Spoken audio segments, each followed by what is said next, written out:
you're going to be really annoyed. I made the gate and didn't film it because the weather was turning and I just wanted to get it done as quick as possible, really. So I'll show you now. It's proper simple, but it does the job. It'll do us. It's working.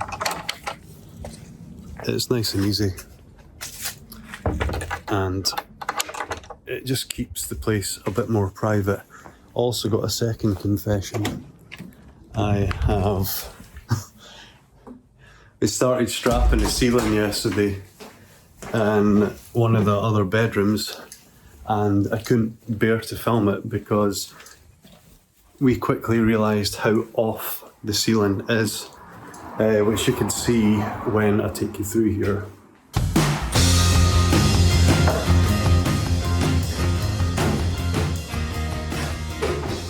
Hi, right, today what we're going to be doing is look at the size of this room.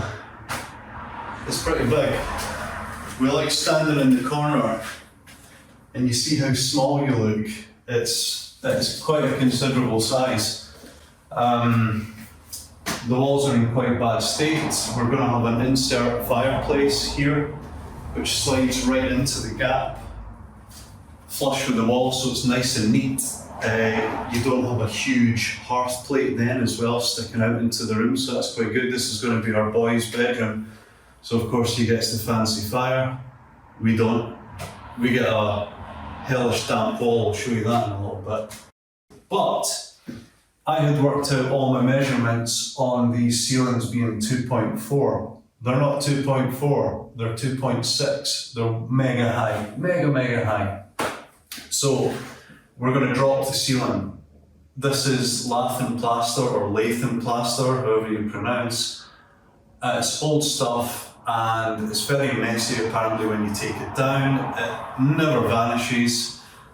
So we think the easiest, quickest and cleanest way is going to be strap 50mm thick boards, beams on top of the existing beams and sheet over that. It means we can add another layer of insulation, which is never a bad thing in these old buildings. So that's what we're going to be doing today, working out where the beams are, and we'll go from there. Basically, I'll tell you how we're going to do that.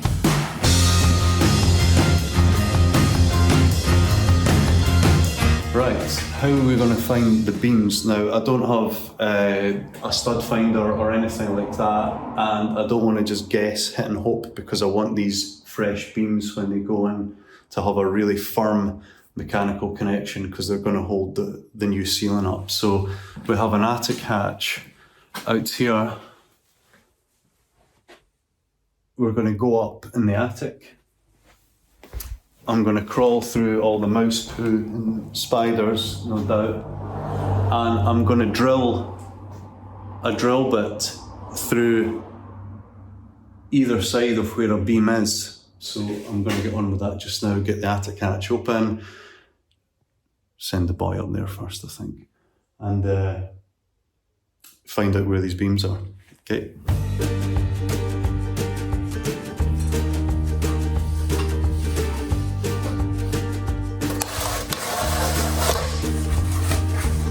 Watch out for rats. Mouse poo everywhere.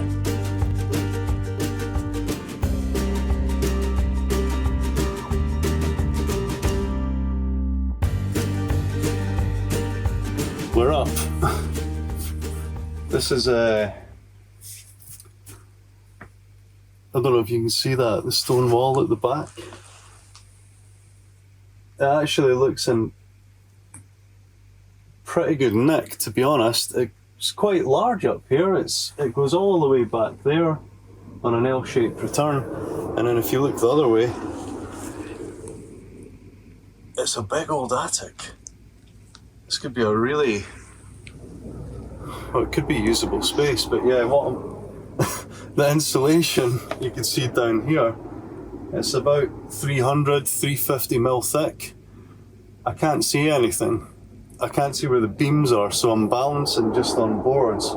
purely on the springiness of the insulation just now. I really don't want to fall through this. Well, I'm replacing it anyway. No, we don't want to fall through this, okay? I'm going to make my way over.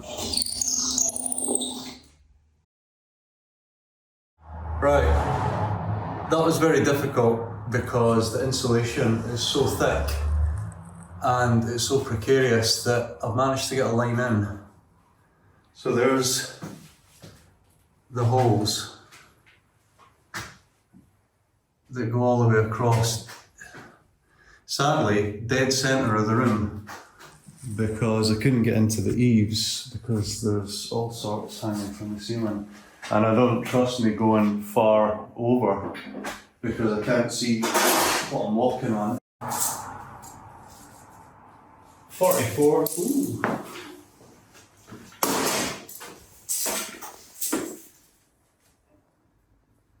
$45, $44, and then 35. So yeah, they're pretty much all different. So for now, what we might do is take it the old school nail and a hammer, set up the laser, and we'll see if we can hit the beams top and bottom, and then we can run our chalk line without me having to crawl up there again. Let's try that. Right, we'll give you a little look. We've set the laser up. I don't know if the camera will pick it up, but it's there. So that's its dead centre of our existing halls. So it should be there. It's there. So that's where it should be. But the pencil marks are where it is. It's turning out to be quite tricky finding these beams because, like I said before, they're all different sizes. I mean, it is one of the joys of these old buildings, I suppose, that everything's different, everything's quirky, but quirky is good. It makes it bloody difficult.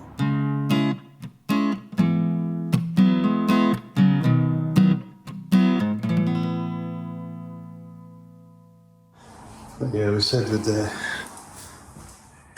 show you the other room as well. So this all had stud walls in it, but my wife Karen's been busy ripping all of this down and exposing the stonework behind it. Just close that. So yeah, this is what we're left with. We think probably the range was in place here, but this was completely blocked. We'll show you previous footage that she took actually.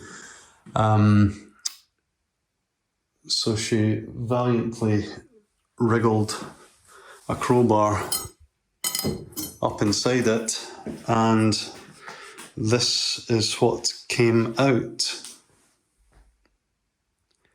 So yeah, quite astounding. So now we have an unblocked chimney. I don't know if this will pick up here, but we can see all the way up to the heavens now, and all of this has been exposed as well. So we're just marking out a kind of area for an ensuite in here. See what wiggle room we can get and make everything fit. But yeah, all of this needs to go away to the skip, and we need to make this wall safe and secure. Rip all that stud work down, cut out the ceiling, because the ceiling currently touches all the stonework, the sodden stonework. So any dampness at all, I mean, that's been clogged for, I would say 30, maybe 40 years. So all that time, the damp's just been collecting behind the wall, and it's not good. So yeah, we'll get all that treated, let it dry out, get some heat in the room, get it secured. And yeah, it should be as good as newish. Good as newish. Jesus.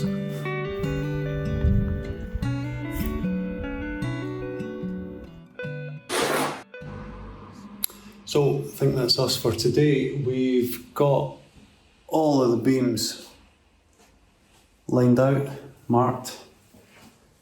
And what we're actually going to do is go this way. Al's dad just popped by, who was a joiner and was critiquing my work, I would say. But he came up with this really, really handy little bit of advice. He would go the opposite way off the current joists, and that way, because I'm setting them from scratch, I can set them slightly off that wall because that wall's squint. Then I can bring them out to the width of that board minus an overlap for the next board, and I know that there's going to be enough space for them all, so perfect. So I'm going to do that, so thanks, Barry.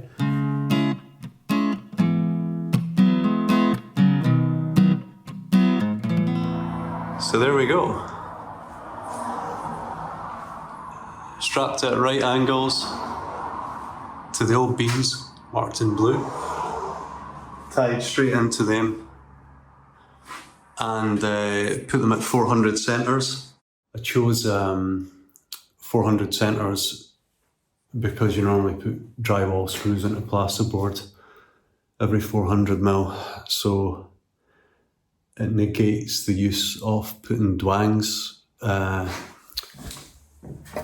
Dwangs are the bits that go in between the gaps, but because you're securing it every 400 mil, you shouldn't need them with plasterboard. So I'm going to insulate all them and then sheet it, and then get the walls up over on the window side and fireplace side. Going to build big ass walls, and hopefully it'll start looking a bit more like a room. But yeah, I've got to show you these gaps, man, how off the current roof is. My friend Scott came round yesterday and to help with this, and thank God, because I would never have got this done. I'll try and climb a ladder one-handed. Let's have a look. So look at the gaps. So there is how off the ceiling is. And that's the whole way along, and you can see it if you stand down. You can visually notice how it bows up on that side. So we've just had to level it, so we've got a good sort of starting point for all the boards, because the boards are machine cut and or engineered, they're made. So they're all going to be the same, more or less, and they have to meet halfway across one of these. So half of the board ends there, and the next one starts on the same spar. And the spars ain't big, so we need to make sure that they're absolutely bang on. Of course they are, right? Yeah, well, who knows? Who knows? We'll soon see.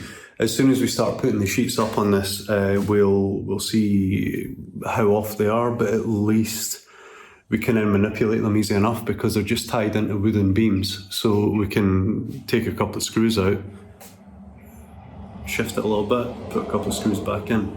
It's a pain in the ass, but you know, we can do it, and we're at a better starting point now. I'm not really sure what the next stage is. I might be doing this wall at the window or the fireplace wall, but it'll be one of the walls. I'm going to run some electrical cables as well before we start sheeting, so that the electrical engineer can access everything. The Sparky, if you will. Yeah. So we'll leave it there for now.